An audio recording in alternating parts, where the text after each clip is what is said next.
Radiator কি নাম? Radiator. রেডিয়েটরের কাজ কি?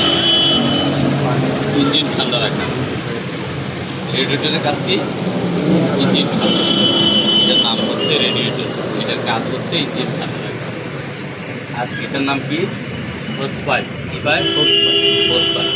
এটার মাধ্যমে রেডিয়েটর থেকে পানি ট্রান্সফার হয় কোথায়? ইঞ্জিনে। ওই পানিতে কিছু মিশ্রণ হয়ে তারপর আবার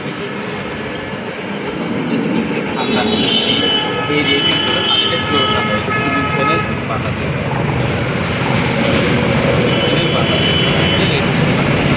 ঠান্ডা পানিতে ঘুরে যায় হয়ে আবার তাহলে কি রেডিয়েটরের কাজ হচ্ছে ইঞ্জিনকে ঠান্ডা রাখা।